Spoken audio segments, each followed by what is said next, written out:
Livro Divinos Rivais de Rebecca Ross. Leitura da Isma Vaz para Clube do Livro. Capítulo 6. Jantar com pessoas amadas ou não. Iris ainda estava furiosa com o que Roman dissera quando chegou ao seu apartamento se arrastando. Não reparou que as velas estavam todas acesas e nem sentiu a fragrância do jantar até a mãe aparecer, arrumada com o melhor vestido, o cabelo penteado em cachos e a boca pintada de vermelho. Aí está você, querida. Eu estava ficando preocupada. Você chegou 1 hora atrasada. Por um momento, Iris ficou boquiaberta, olhando da mãe para o jantar posto na mesa da cozinha. Vamos receber visita? Não, só nós duas hoje, disse Aster e avançou para ajudar Iris a tirar o casaco. Pensei em comermos um jantar especial, que nem a gente fazia antigamente, quando Forrest ainda estava com elas. Iris assentiu e a sua barriga roncou ao perceber que a mãe comprara o jantar em seu restaurante preferido. Um assado com legumes estava servido na travessa, acompanhada por pãezinhos brilhando de manteiga. Ela ficou com água na boca ao se sentar e Aster a serviu. Fazia muito tempo que a mãe não cozinhava e nem comprava jantar. Apesar de Iris querer se manter cautelosa, estava faminta por comida quente e nutritiva, por conversas sóbrias com a mãe, pelos dias de antigamente, antes de Forrest partir e Aster se voltar para a bebida. Me conte sobre o trabalho, querida, pediu a mãe se instalando no outro lado da mesa. Iris comeu uma garfada. Como a mãe tinha pagado por tamanho banquete, foi então que entendeu. O dinheiro do rádio da avó devia ter custeado aquela refeição, e mais bebida, provavelmente. De repente, a comida ficou com gosto de cinzas.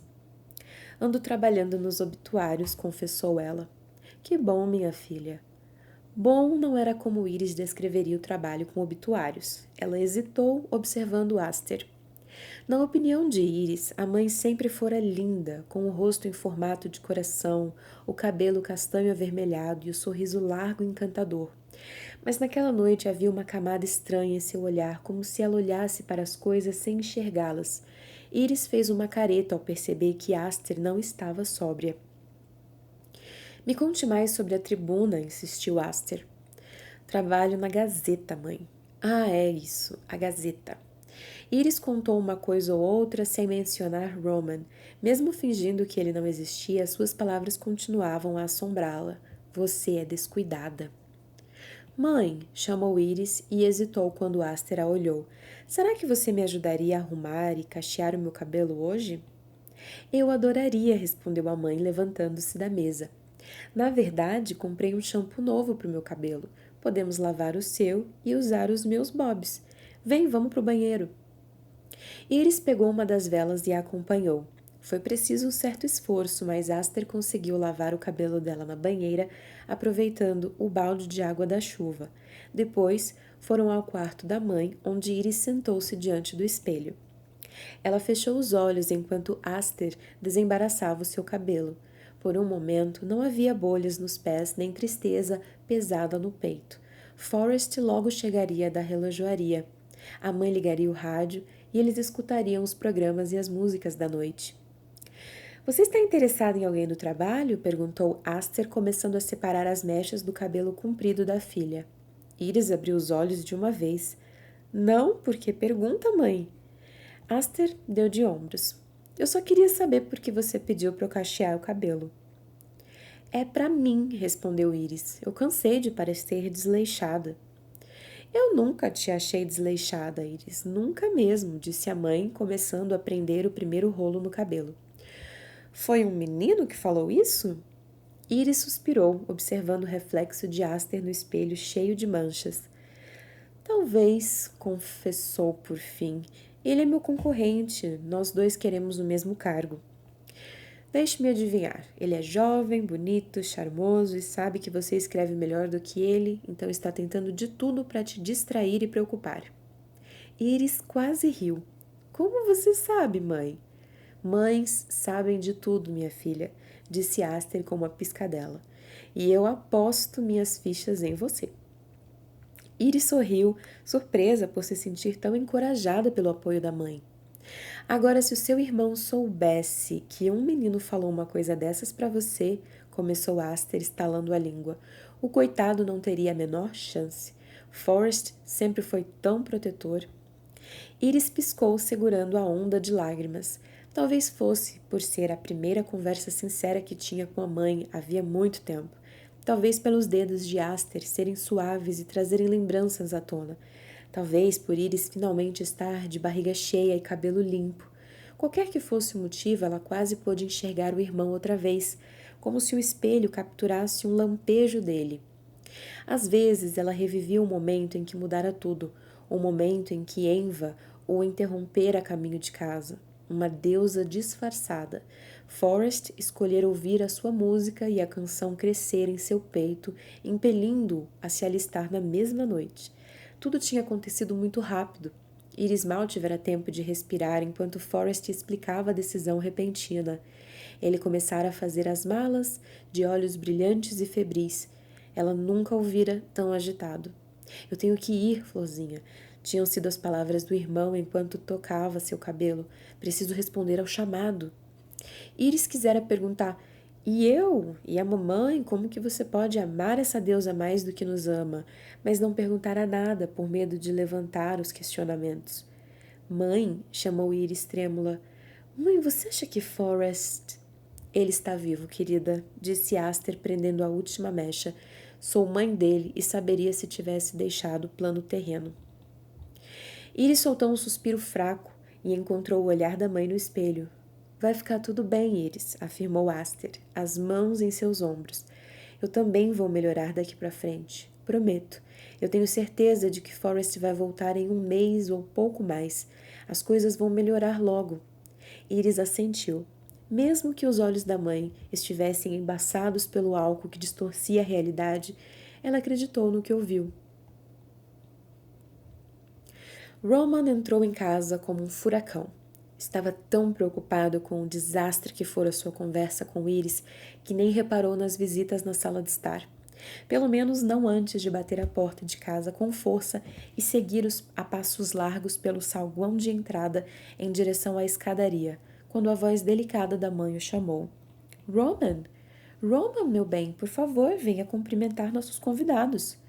Ele parou com o pé no degrau e segurou um gemido. Torceu para que pudesse cumprimentar os visitantes e voltar ao quarto para revisar o artigo sobre os soldados desaparecidos. Uma pauta que deveria ter ido para Iris, pensou, a caminho da sala de estar dourada. Primeiro olhou para o pai, como se toda a gravidade do ambiente girasse em torno dele. O Sr. Ronald Kidd fora bonito em sua época, mas os anos de luto, estresse, charutos e conhaque tinham deixado rastros. Ele era alto, mas curvado, com o rosto vermelho e olhos duros que reluziam como pedras preciosas azuis. O cabelo, preto como as plumas de um corvo, tinha ganhado grossas mechas prateadas. A boca vivia franzida, como se nada pudesse agradá-lo ou fazê-lo sorrir. Às vezes, Roman morria de medo de se transformar no pai. O Sr. Kit estava parado próximo à lareira, atrás da cadeira agraciada pela mãe de Roman. Enquanto a presença do pai intimidava, a mãe conferia uma atmosfera suave a qualquer ambiente. Apesar disso, ela se tornara mais e mais distraída com o passar dos anos desde a morte de Del. Conversas com ela frequentemente não tinham sentido, como se a senhora Kitty vivesse mais entre os fantasmas do que entre os vivos. Roman engoliu em seco e encontrou o olhar do pai. Roman, estes são o Dr. Helman Little, químico de Oxford, e sua filha Eleanor, apresentou o Sr. Kit, indicando sua esquerda com o copo de conhaque em mãos. Relutante, Roman percorreu a sala com o olhar, parando em um senhor mais velho, de cabelos castanhos claros e óculos exageradamente grandes sobre o nariz, pequeno e torto.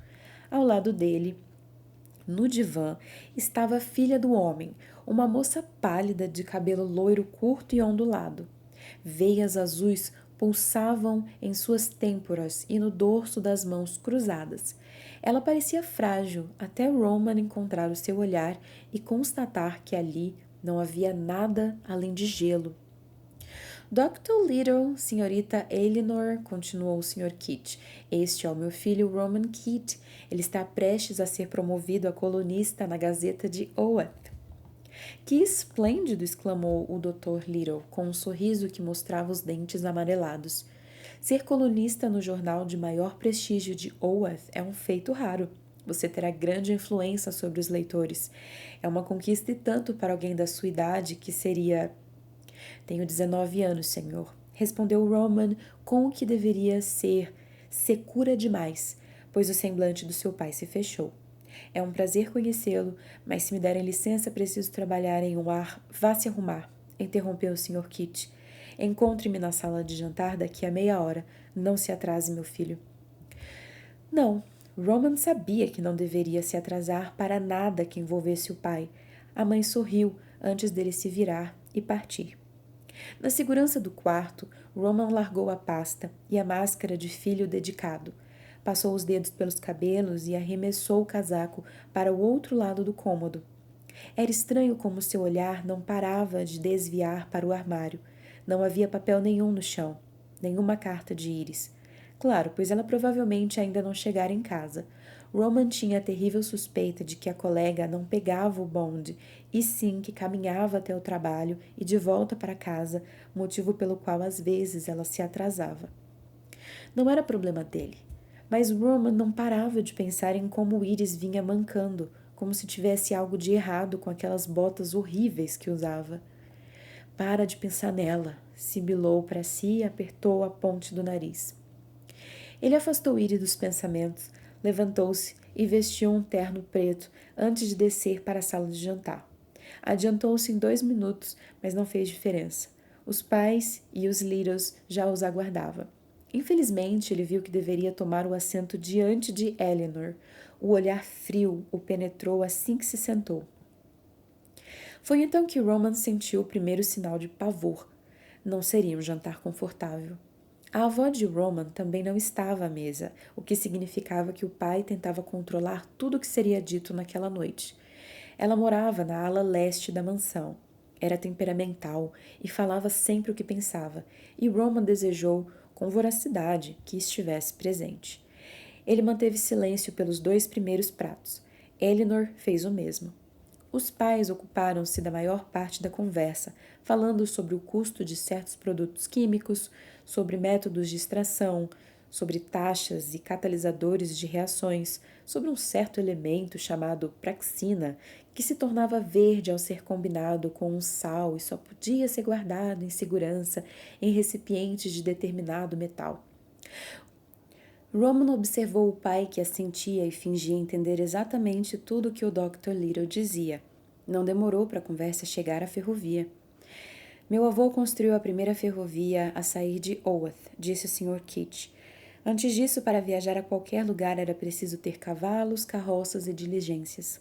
Que prescientes os seus ancestrais, comentou o Dr. Little. Roman ignorou o restante da história do pai e da adulação do Dr. Little, cansado de ouvir que sua família tinha feito isso e aquilo para ganhar a sua fortuna. Nada fazia diferença entre a elite de Cambria, mergulhada em riqueza antiga, que frequentemente esnobava gente como os Kit, que haviam ascendido com dinheiro recente e inovador. Roman sabia que aquilo incomodava o pai, a frequência com que a família era ignorada em eventos sociais. E o Sr. Kit vivia fazendo planos para mudar a opinião dos outros. Um desses planos era que Roman virasse colunista, em vez de estudar literatura na faculdade, como o rapaz preferiria. Porque se dinheiro não pudesse firmar a proeza e o respeito da família na cidade, posições de poder e estima poderiam. Roman torcia para que conseguisse escapar da mesa antes do último prato, quando a mãe se virou para Eleanor. Seu pai disse que você é uma pianista de talento. Roman ama escutar piano. Ele amava? Roman precisou engolir a resposta. Eleanor nem olhou para ele. Já fui, mas hoje eu prefiro passar o tempo no laboratório do meu pai. Na verdade, eu nem toco mais. Ah, que pena! Não há razão para lamentar, Sra. Kit. Papai pediu para que eu parasse, pois hoje a música está associada à Enva, respondeu Eleanor em um tom monótono, como se não sentisse nada. Roman a observou remexer a comida no prato. De repente, desconfiou de que os Little fossem simpatizantes de Dacre e sentiu um nó no estômago. Aqueles que estavam ao lado de Dacre na guerra, em geral, eram uma das três coisas: devotos beatos, ignorantes da mitologia em que a verdadeira natureza terrível de Dacre se revelava, ou, como Zeb Altry, temerosos diante dos poderes musicais de Enva. A música de Enva nunca foi motivo para medo, intrometeu-se Roman antes de conseguir se conter. Nas lendas, ela tocava harpa acima dos túmulos de mortais falecidos, e as canções guiavam as suas almas ao além, fosse para viver no alto, com os celestes, ou embaixo, com os inferiores. As canções de Enva são envoltas de verdade e conhecimento. A mesa se calara em um silêncio mortal. Roman não ousou olhar nem de relance para o pai, que o fitava com um peso penetrante. Peço perdão pelo meu filho, disse o Sr. Kit com um riso nervoso. Ele leu mitologia demais quando era menino. Por que não nos conta mais sobre a Gazeta, Roman? Sugeriu Dr. Little. Soube que o chanceler Verlice limitou as reportagens de guerra nos jornais de Oath. É verdade? Roman ficou paralisado. Ele não sabia, andava muito ocupado com as tentativas de escrever melhor que Iris, mas então pensou no pouco que redigira sobre a guerra e nas pautas de Zeb, que frequentemente seguiam outros caminhos. O fato dele estar escrevendo sobre soldados desaparecidos era surpreendentemente, apesar de talvez ainda assim ser um estratagema para voltar os leitores contra Enva. Não soube de nenhuma restrição, respondeu Roman. De repente, porém, lhe pareceu possível e ele vislumbrou o chanceler de Oath, um homem alto, de olhos pequenos e feições severas, dando ordens discretas para que o leste escapasse da destruição da guerra. Quando você vai se tornar colunista? Perguntou o Dr. Little. Farei questão de comprar o jornal do dia. Eu não tenho certeza, disse Roman. Ainda estou sob avaliação para o cargo. Mas ele vai conseguir, insistiu o Sr. Kit, mesmo que eu tenha que subornar o velhote daquele seu patrão. Os homens riram. Roman ficou rígido. As palavras de Iris voltaram a ele como um tapa na cara. Se você virar colunista, será apenas pelo dinheiro que o seu pai rico pode dar a Altry como suborno para contratá-lo. Ele se levantou e esbarrou na mesa com a pressa. Os pratos estrepitaram, a luz das velas tremulou. Se me dão licença, começou, mas a sua voz foi acobertada pela do pai. Sente-se, Roman. Precisamos discutir uma questão importante. Roman tornou a sentar-se devagar. O silêncio era tenso. Ele queria derreter e escapar por uma rachadura no chão. Ah, meu querido, exclamou a mãe, que emoção! Finalmente teremos uma felicidade a comemorar. Roman olhou para ela, levantando a sobrancelha. O que a senhora quer dizer, mãe?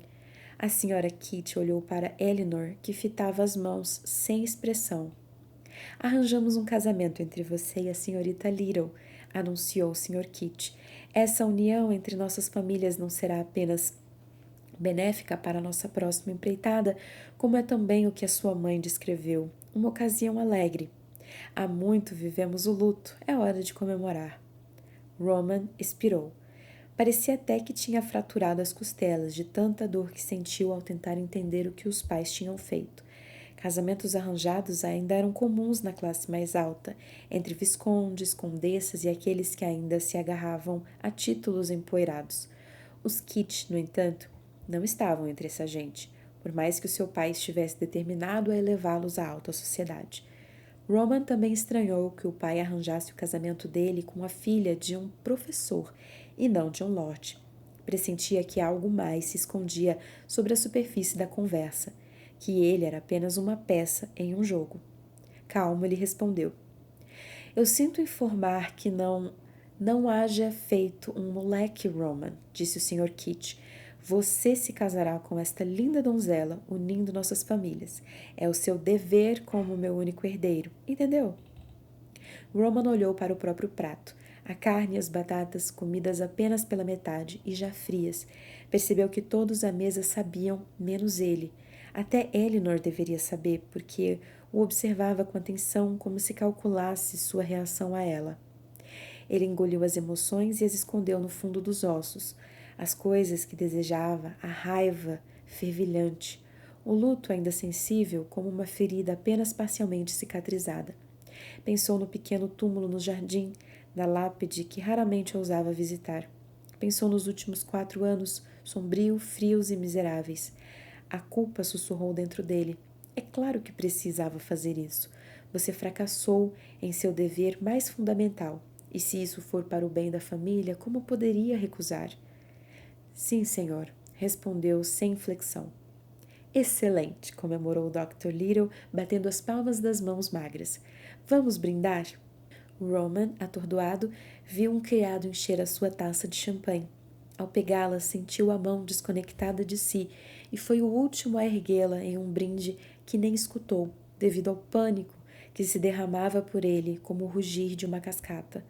Logo antes de se dignar a tomar um gole de bebida, encontrou o olhar de Eleanor. Viu ali um lampejo de medo e percebeu que ela estava tão aprisionada quanto ele.